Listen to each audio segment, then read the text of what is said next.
up, anime fans? I am back with a video. I'm reviewing. Well, I'm reviewing Dawn Season 1. This is going to be a premiere review. And currently, it's Sunday, the 29th of June. That's in my mouth. Tomorrow will be the last day of June. So, this will be up on Thursday, the 3rd of July. Yeah. And only respective volumes to season adapts. I won't have them in season 2, but I'll be good for a little bit because it goes up to half of volume 5. Season 2 will begin starting up to volumes 5 through 6. So, yeah, I got up to volume 1 and volume 5 right here. Goes got other volumes. I'm just saying, these are the specific ones I need to bring up. The first one will start and one where it ends. That's why I got both. So yeah. Again, I've been absent in the past couple of days in my main videos. Outside premiere reviews, since I've only done one. And they'll be releasing 2 days later on July 5th. Yeah, released on Saturday. So Monday, I'm going to focus on Kaiju number 8, hopefully. And then Tuesday, I'll be going up to rewatch Sakamoto Days Part 1. Yeah, I best prepare myself for the second half. Because it looks like it looks a bit improved over the first one, so that's one thing to talk about. I'm looking forward to season 2, by the way. I was reviewing the series as aired from October 2023 to December 2023. To December 2020. October 2024 to December 2024. Yeah, it's been a year. It's been like a year now. Or nearly a year. Season 2 is airing early this year compared to Season 1. So basically, Don't is a manga series called Yuki Nobu Tatsu serialized in Jump Plus. It's currently ongoing. It's almost 200 chapters at the time of recording. Almost. It's currently still on its recent arc, which is so long. It's the second longest arc in Dandadan. I haven't read the first longest arc yet. I plan to, but I don't think it'll be adapted to season 2 just by its length. Most likely it'll be adapted to at least a bit of season 3. Get what I mean? You adapt most of it for season 3. And whatever small arc comes after that will be next. That's just my guess. We'll see. So yeah. Right. It's one of the most popular manga, and the author will go to the... Yuki Nobutatsu actually was the assistant to both the author of Hell's Paradise and Tatsuki Fujimoto over Chainsaw Man. which is Razor Arc, or Bongo Arc, as is known another. That's his name.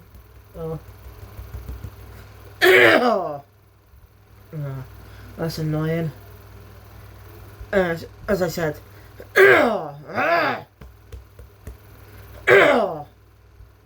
This is fucking annoying, okay? What was I saying? Yes. Anyways, the Arc's getting a movie later this year. And we got the Demon Slayer movie coming out on July 18th, I think. At least for Japan. Released in August in some other countries. But it won't release worldwide in other English speaking countries of the US and UK until September 12th. So if I miss doing a review, probably won't be able to get to the final arc in that amount of time. So I've got hopefully a bit of a back up to there by the time we get to the release in the UK. Right. So yeah, I really enjoy Dandadan. It's a great series. I actually started reading months before the anime premiered, like way early in the year, and I enjoyed it. I held up reviewing the second arc until when season 1 was start airing. It was a great experience for me reading it for the first time. I got some stuff I didn't get when I reviewed the anime as well at the time, but I learned more after that. So I'll bring up what I learned after that. Anyway, but let's get into it. So the story opens up with one of our protagonists is a dual protagonist series. Momo Ayase. She has again dubbed by her jerk ass boyfriend. I can't think you see. Now you see in the season 2 trailer. She has a specific kick that she likes.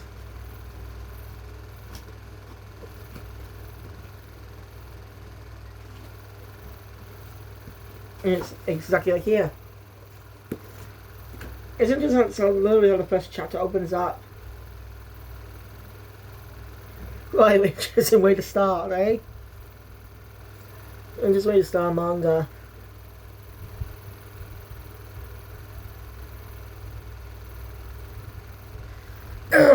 I don't know who plays. I looked at the actress and she hasn't done much. She has played a character in Doctor Stone. Last appearance was Yusui, which was back in 2022, I think. I don't know. Speaking of which, that's not even released on home media. That's not a joke. They literally have not released it on DVD, on Blu-ray. Which is, oh, that's important. It's canon material. It's all it's its own art adapted to a special. Let's. Oh, God, about me. I probably won't have time to finish up Doctor Stone. So I'm just gonna have to review New World into parts. I'm gonna review a New World into 2 halves, part 1 and part 2, 22 episodes. That's what I plan to do, since it gives me enough time to review them. And I'm gonna be doing that from now on when it comes to season reviews. If it is a core releases before the second part comes out, I'll be doing a season 1 part 1 review type of thing. Okay. The reason Momo went out with that boy in the first place is because he looks like the famous actor Ken Takakura, who I'm not really familiar with. He's a well-known actor in Japan or something. And see, the manga gives us an illusion. By the way, you can watch the anime on both Netflix and Crunchyroll. I initially started watching it on Crunchyroll when it premiered, at least for episode 1. But something happened with episode 2. The Crunchyroll version started acting up for some reason, so I had to go to Netflix and just start watching it there and there. And we're doing the same for season 2. I don't even know if the next Crunchyroll version is fixed or not.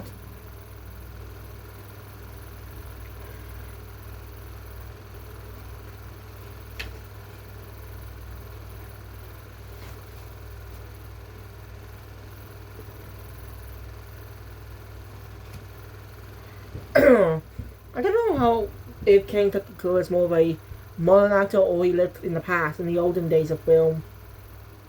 I'm curious to know. Shut up. Anyway. Momo. So, yeah. After being this version for a bit, she ends up helping a bullied kid, who she calls a cocoon for the entirety of the chapter. Oh. Well, we don't use. She doesn't. She just hates jerks like them. Anyway, the occult kid, ends up talking to Momo. He's played by Natsuki Hanai. Now, if you that means sounds familiar, he's actually become even more well known in 2024. That started in 2024, as he landed he's won over playing Tanjiro in Demon Slayer in 2019. I think that's when the anime came out. So it was in the countdown, but he got playing this was in the countdown one last time in the 3rd movie, which we don't have a release date or visual teaser yet, which makes sense because the first part is coming out coming out in about July. Well, I'm hoping they don't add it up into a series because that's kind of pointless. Yeah, I forgot. I mentioned this over the years, but I'll talk more about it when I actually review the series. I'm about to review each season through the after reading the manga. You know, get myself prepped for the for the movie. Anyway, He's also voiced. Actually, he actually did. Was actually in Super Sentai. I'm not kidding about that. Before I go into that, he actually been in Yu-Gi-Oh! He's been in Yu-Gi-Oh! 3 times. First time he played Dipper, who I don't know his Japanese name, in Yu-Gi-Oh! Arc 5. If you watch Yu-Gi-Oh! Arc 5, you know who he is. This. He wanted to play Gakuto Sogetsu, or Gavin Sogetsu, in Yu-Gi-Oh! 7s. Why change names to make it sound Western when it's set in Japan? Why don't they want to let kids learn about Japanese culture? I still don't understand that. That's just weird.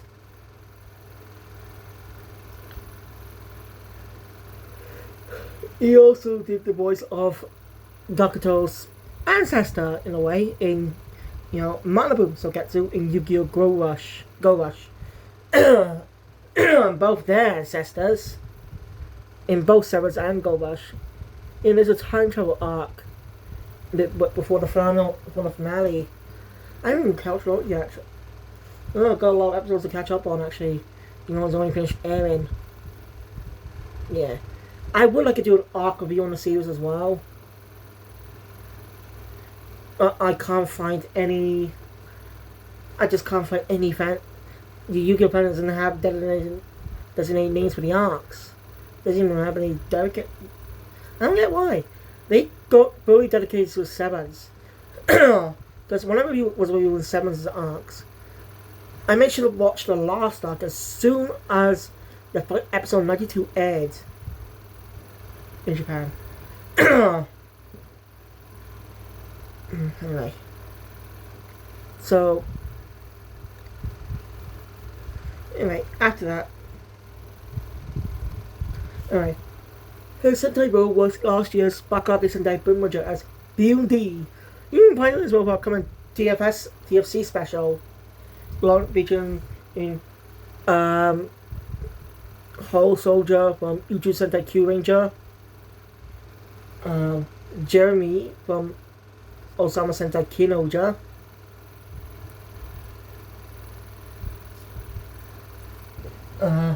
Go on Gold, and Go on Silver from NJ Sentai Go Ranger. Alongside Don Dorabolt from Abadala Sentai Don Brothers. And Kyu Kaiser from Kikai Sentai Zenkaija. That's actually his first return since 2022. What do you think about it? Kyu Kaiser last appeared back in 2022. And it comes from a movie that's more like an old common anime. You know what? I'm getting off topic. Anyway. So your cold kid really is talking to Momo. Well, they end up arguing about their beliefs. The occult guy believes in aliens and stuff, while Momo believes in the supernatural. Her grandma's a spirit medium. That's what two end up arguing about and end up battling each other and go to prove each other wrong by going to the specific places. Momo has to go to a extraterrestrial activity, and Ogre has to go to one supernatural place. So end up agreeing to it. So Ogre ends up going to the tunnel where a spirit named Turbo Granny lives. She actually is a real Japanese legend. From what I can gather, I don't know much, but she even appears in one of the Shin Megami Tensei games, Rano Kuzunura, which I'm currently on chapter 10, I think. I don't have that many chapters. No, yeah, I'm on chapter 11 actually. Just got one more chapter to go and then I'm beating the game. It's a really fun game too. It's better than the main SMT series. I mean, in terms of directions, SMT is really tough to navigate. I don't know where to fucking go. And SMT 5 is no better. It's a bit improved, but not that much. Mainly because I don't know where to fucking go. Like, it's easy for me in Persona game, at least in Persona 5 and Persona 3, because they're more easier than Persona 4's maze. Especially during the Yukiko plot, especially during the Yukiko story. Anyway, what was I? I mean, learned my Momo was like is more and then spirits and stuff. And she said her grandma's a spirit medium, but her grandma told her to do a specific ritual before going to school that will help protect her and stuff. But kids make fun of her, including her first love. Put a pin in that for now. Put a pin in the first love for now. We'll come back later. And she ends up lashing out, thinking her girl and her grandma blaming her for what happened. Really, she ended up realizing that it wasn't her grandma's fault. She wasn't mad at her grandma. She was mad at them for making. She was mad at the kid for making fun of her. So yeah, she has a question why your co-kid likes space and stuff.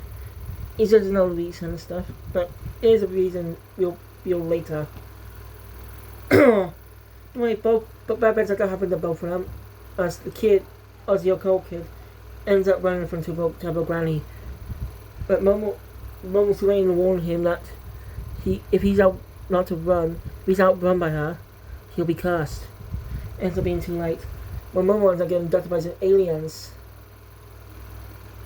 who ends up unstripping her. They like women. They're known as Sepoyans.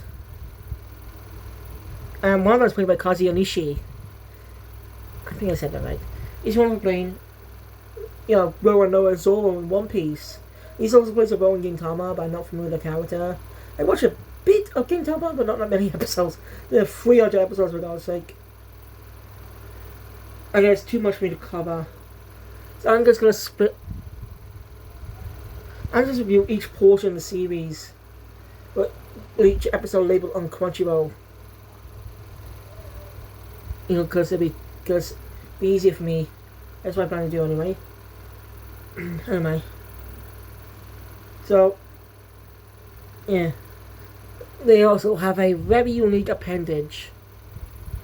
As in, they have metal claw-like pins coming out to the crotch area. I actually got the manga here, so let me just get to that.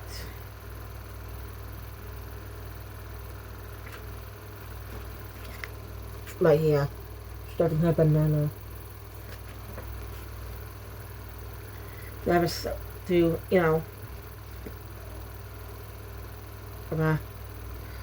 then a phone starts ringing, and up pops Turbo Granny, which is the old kid being taken over by her.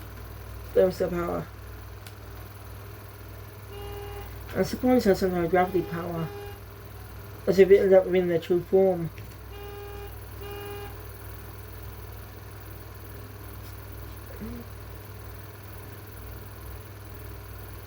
Anyway, rather than the kid's motivation, basically he was always picked on at school, bullied.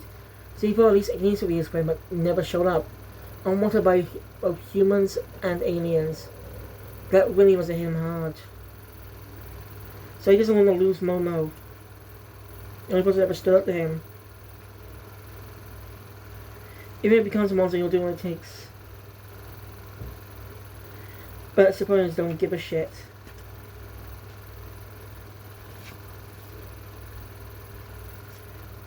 Momo ends up thinking about that. Momo ends up thinking about what that ritual thing and wasting something inside her. She ends up waking psychic powers. He's going to have a kick the point ass. You might try to have a Turbo Granny from the kid's body. The problem is, it's not a full spirit. Interesting enough, Turbo Granny is played by Mayumi Tanaka. Gomo no Pistol! Or Taioken! Yeah, that one's not. She's playing Krillin or Kuririn in Dragon Ball series since the 1980s. Since the second saga was introduced in. And Monkey D. Luffy since 1999's One Piece. Been voicing him ever since in all media. Even the live action One Piece's Japanese dub. That's not a joke, by the way. Shame Netflix doesn't have that available. It'd be so cool. But with season 2 on the way next year, sometime in 2026. Looking forward to it. What's it like a One Piece set's coming out in like nearly a month. Well, I'm definitely gonna be purchasing some of those. Some of them look so expensive though. Damn. I love One Piece. Basically, Temple Grandly challenges them if they want his Rena back. Yes, his Rena was taken. I'll mention that. Come to the old tunnel. She'll gladly take care of them as many times as they like. And after that whole thing's over. Actually, the plot points have changed now. Cold Kid says to go get his Rena back on his own because he doesn't want to drag Momo into any of this. But she won't let that happen. Anyway, he's saying, I'll just say he's an awkward fellow. No, I guess that he also shows a lot of gentlemanly. Giving Momo some of his clothes for her to put on.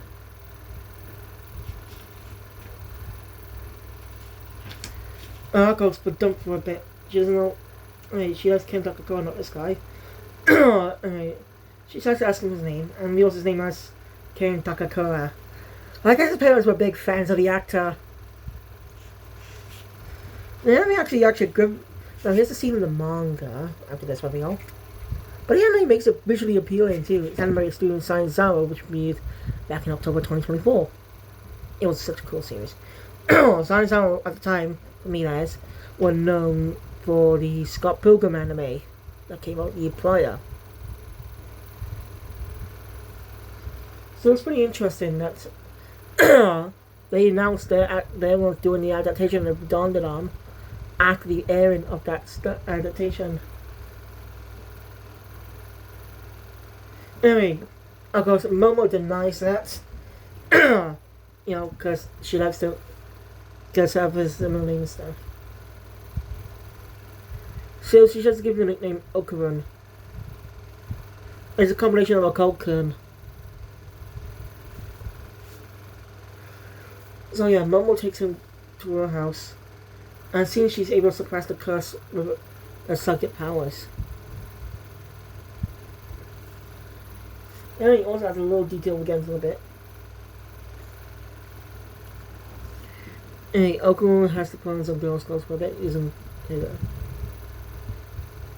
Also that the curse can be obtained if Momo's directly look at him, which is kind of bad.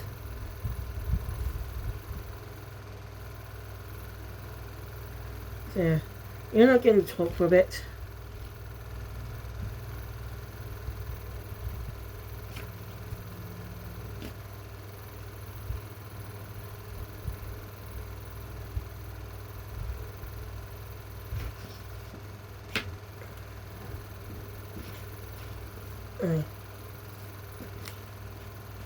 A bit of an argument of the whole thing.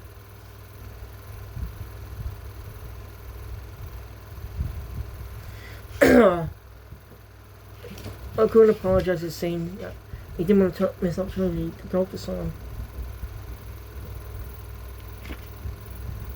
He was one of her friends.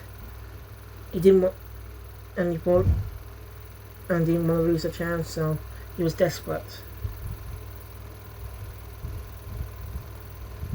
But is that what they're going to do was saying once everything's over, she can start knowing him again. But she rightly tells him to go ahead and make assumptions about people and keep closing yourself off. But the reason you don't have friends is because you're distancing yourself. Don't go saying I should know you. Let's just talk about paranormal stuff like we usually do.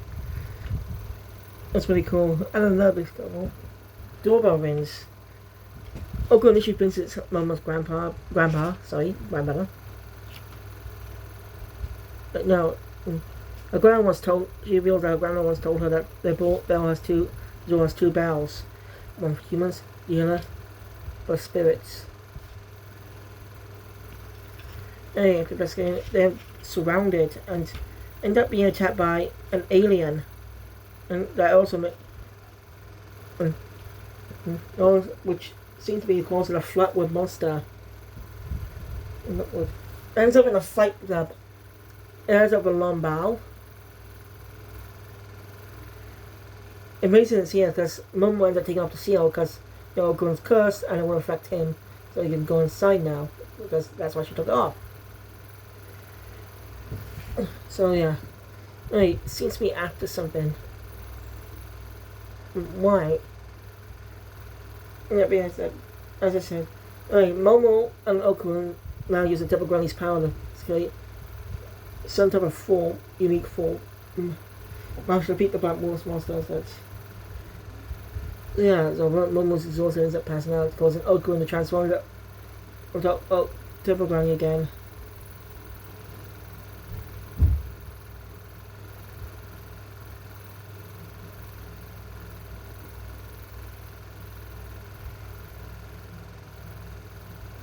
It's visually amazing in the anime, and when Double Granny ends up being stopped by a Seiko Ayase, Momo's grandpa. She's going to be Momo's grandmother, and looks younger than she should be. She's supposed to be an old woman because she's a grandma, but she looks like she's in her 20s and stuff. Or 30s. She's got an interesting attitude. Like, if you said she was her mother, I wouldn't be surprised. Like, damn.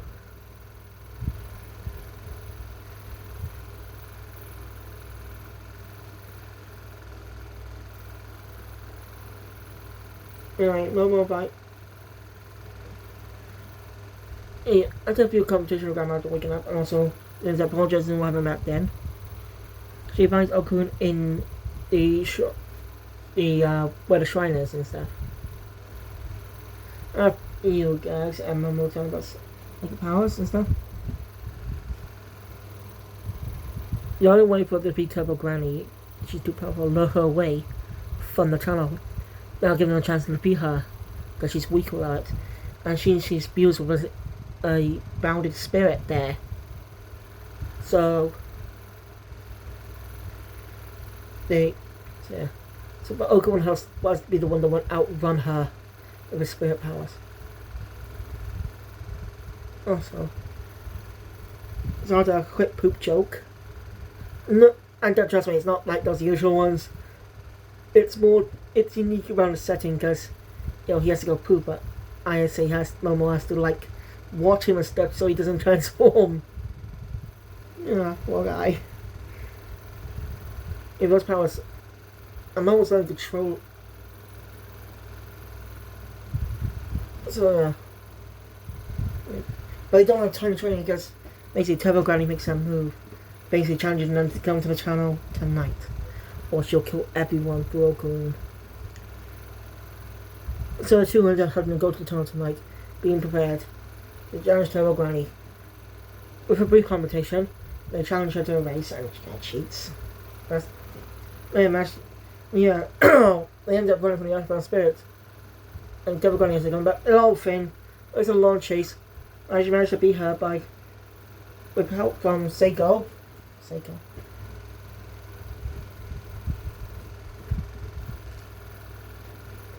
Managed to win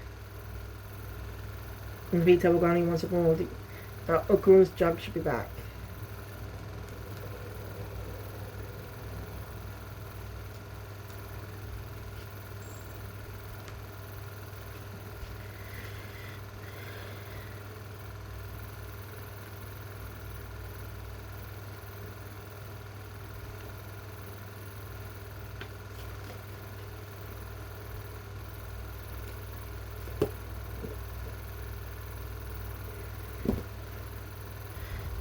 I'm just calling Momo's grandma for now. Also, she's a psychic, I wouldn't mention that.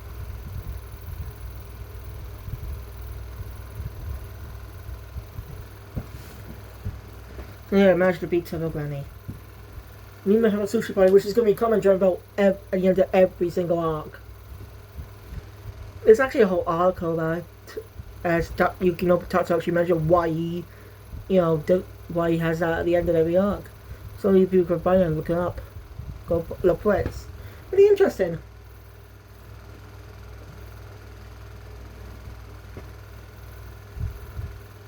So, Yeah. And that's over. Okun and Momo can have now friendship. That's larger than school. Actually, there's a whole incident where they end up fighting each other. And then they bump lips. You know, Cause had been mad at him. You know, not even listening to him. Okun ends up finding out that he has problems down there. Yeah. Which isn't the intro, by the way. I immediately recognized him after reading the manga.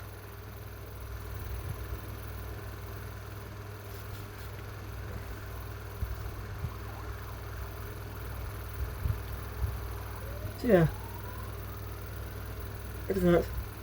A girl named Ira ends up talking to Okun, but she's a real jerk. Momo ends up overhearing her making fun of Okun, so she uses her psychic powers to drop a wash pan on her head. You think this will be the end of this one-off jerk? No, she comes to Rocket Blade a little bit later. So Momo, she ends up apologizing to Okun way back for school. She was just bluffing about the whole thing and stuff. Anyway, Okun ends up realizing that his balls are gone. So you know defeated Turbo Granny. And it seems there's some type of spirit inside him. Man should get out. And then it's up in the cat, this Neko cat statue, which the anime actually added that little detail into episode 2. It's a nice little detail. That's what I like when they adapt like when it comes to anime remakes, they can adapt content that was introduced later down the line that has some type of connection with characters past and put them in that story for the remake. How it's tied together. There was that Rurouni Kenshin remake that had a friend of Sanosuke make an appearance. But he doesn't, when the manga didn't debut till later, and the anime was adapting the manga and stuff early on, so so yeah, so it's a nice little detail. I think the One Piece will add some details to Roger's execution too, since we learned other characters were there during that time. So you can see in the live action version as well. We do not know when the One Piece is coming out though, it's very slow in development right now.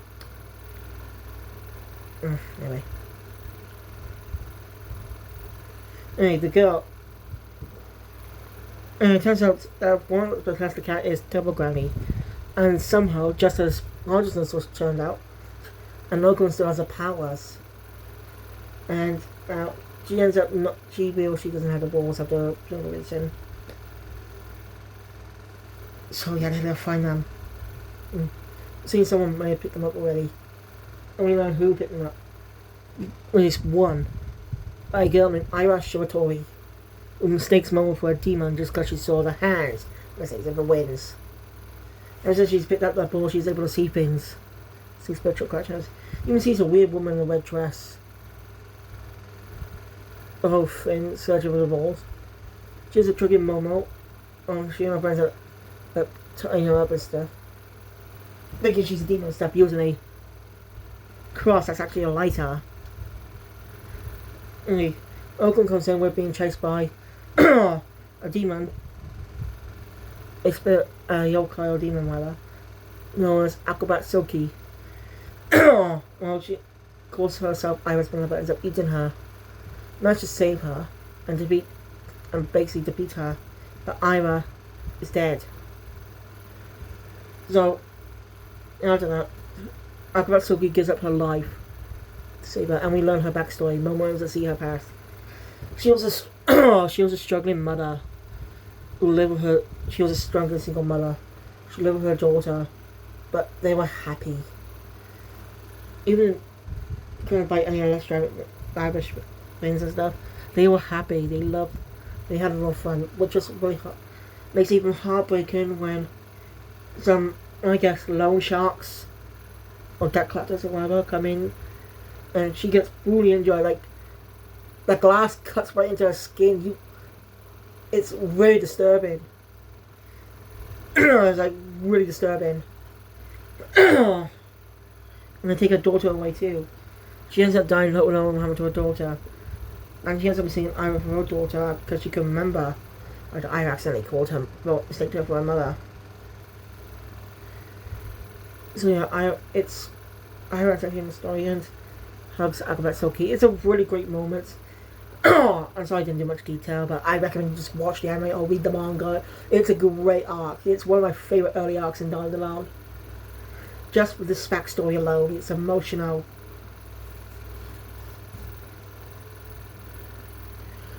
Anyway, okay, I still think Mom was a demon, but that's support for Kent, that's support for Gurren. So yeah. Right. Oh, by the way, I spent some rumors earlier for the whole thing. Okun ends up training him to get stronger. And that sort of confrontation with and sort of interaction with Ira, leaving some misunderstanding in Momo. And secretly training in class when everyone disappears, water on the ground, and there's a black void. Okun ends up running to Ira, and Okun ends up remembering something similar happened in the Flatwoods incident. And of course, ended up being attacked by some crab guy and Sepoyans. Who were after Okun specifically.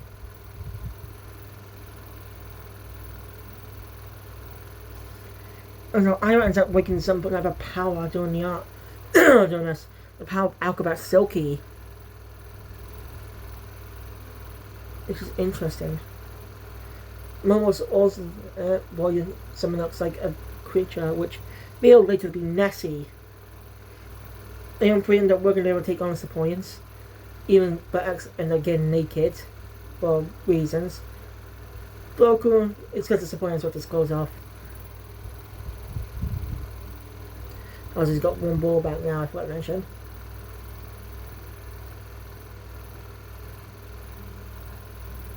As a whole, look at the managed to defeat the Sepoyans.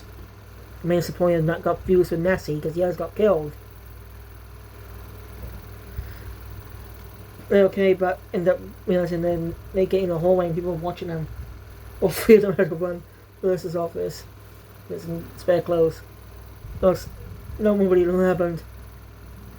Anyway, after some thinking, Okun ends up figuring out that after the reason the aliens in space around on Earth now but can't invade due to the Japanese spirit, due to spirits across the world. So basically, they're capturing, they can't touch spirits directly, but maybe, I think anyway, but looks like they're after people who have spiritual and some type of spiritual power, similar to Okun and Momo, similar to both Okun and Ira. But those who merge with the powers of spirits. Not weird. Other thing, Okun ends up telling Momo the whole thing was a misunderstanding earlier. Goes within. She's still a little mad, but yeah, she calms down a bit. Well, I ends up telling the truth that she's the one who spread rumors about Momo. First place. She's about to, she might be going down the drain, but it's a good moment between her and Ira. Between Momo and Ira. But I guess it's directed when that crab alien comes back. They're taking care of his wounds. Ends up being he's only did this job. I suppose he didn't give a shit about him, by the way.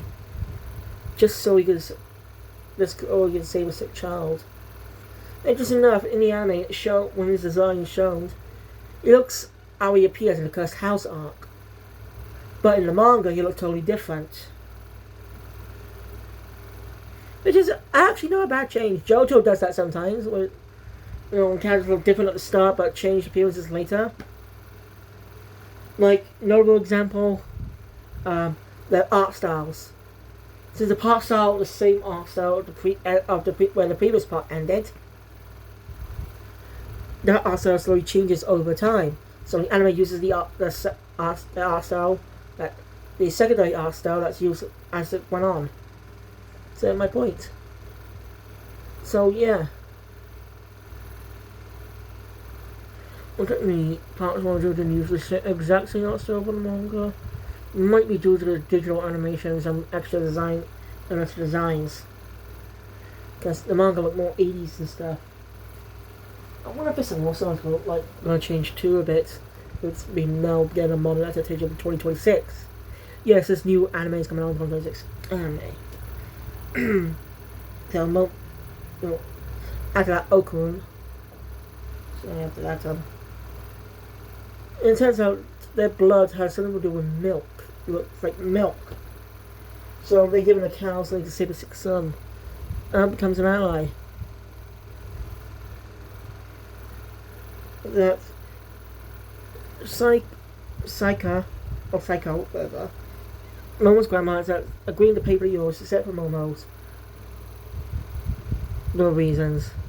And that having her do a brushing. That's when the boy comes in. You know, actually called as she's known as Gigi. She ought to be her childhood friend and her first love, which is a nice little detail. The anime added as that in the manga his face was never shown. At least the top part, you know. But the anime actually showed us his face, which actually is a very nice visual detail. Of course, I'm getting a bit jealous about hearing that. You know, but they're not having to go home. And get used to this appearance from Ira. She won't appear again for the rest of the arc until the end.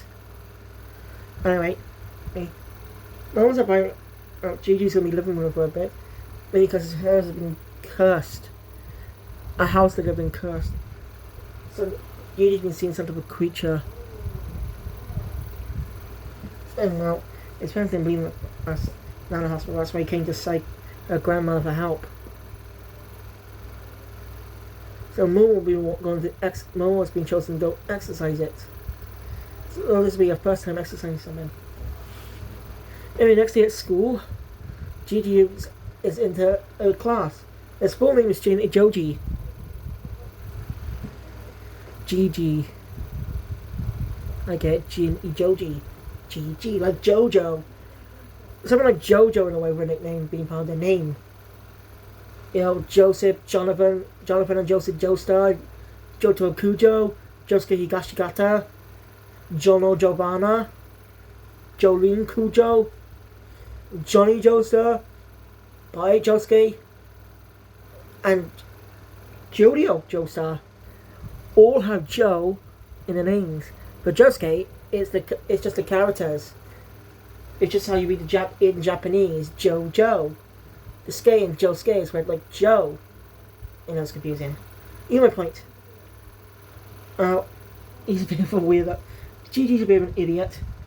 He did, by the way, in the previous episode, in the last, at night, he apologized to Momo for his behavior as a child, since he now can see ghosts and stuff. Oku's obviously jealous of Gigi. Like as the director, when a Tomoko dummy ends up coming to life and running away, forcing the free to chase him.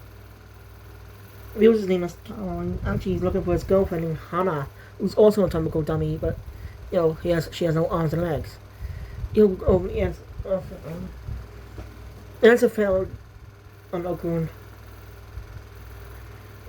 So yeah, they beg Momo's grandmother to and Taro would be okay with them be anatomical if she knows she's safe and you can visit her at night. Yeah. Hey, okay, we can actually get, by the way, this episode represents. When I watched this episode, I didn't know the song, but that happens. If you see my review, just go check out my reviews with a little more detail on some of these episodes. But yeah, what we're saying is actually a reference to Slam Dunk, an old Shonen Jump series from the 90s, which recently got a movie called The First Slam Dunk, which you could buy on DVD and Blu-ray. Yeah, it's just odd for me, you know. What's the whole point of it is that we don't have the original series? So with Looking for a Magical Doremi, you can actually buy that on Blu-ray, but the series is not available on home media in other countries outside of Japan. It just seems just weird. Anyway, Momo. Anyway, Oku's ended up coming with them because since no one felt they didn't want to do it alone. And well, Oku to find out Gigi is interested in supernatural. Really impressed by a lot of supernatural stuff too. And well, Ogren start. This is the first time Ogren's talked to someone else about this stuff outside other than Momo.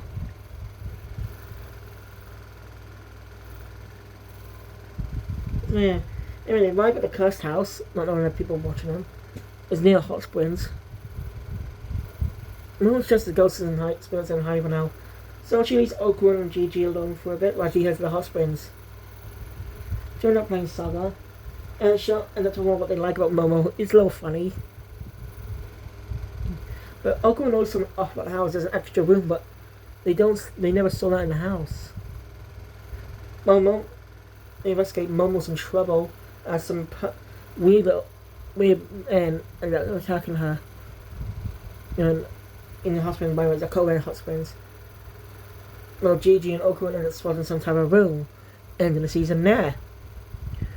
So, yeah, this episode adapts up to, as I said, most of Volume 5. It adapts up to half of Chapter 34. As the scenes they used come from that point. The interaction of the men in the bathtub in the hot springs comes from Chapter 34. Which is actually another scene that introduces the antagonist of the arc. So, mostly that will be recapped a bit in Season 2. Season 2 will open with a bit of a recap or something about what happened in the last step towards the end. But yeah, I'm looking forward to the season. It's only one a little longer. And I don't know what I was at the start. My apologies. But yeah, I love Dandadan. It is a great series, and I'm really glad I read the manga first. It really made me enjoy the series. So if you don't read manga, maybe you can check the anime. It's available on both Crunchyroll and Amazon. On Netflix. And feel free, if you watch on Crunchyroll, feel free to let me know if episode 2 is working properly or not. Because I really don't know. So, yeah, thank you guys for watching. If you enjoy my content, please hit the thumbs up button. Want to see more? Subscribe channel, make sure you know, and I'll see you guys next time. I'll see you guys later. For you'll be later. For me, it'll be in a few days. Next time, which is. Because, you know what I mean, because it's going to be a premiere. So, for you guys, I'll see you later for Season 2, Episode 1. For me, I'll be back with another video on Thursday for Season 2. Kill Phoenix out.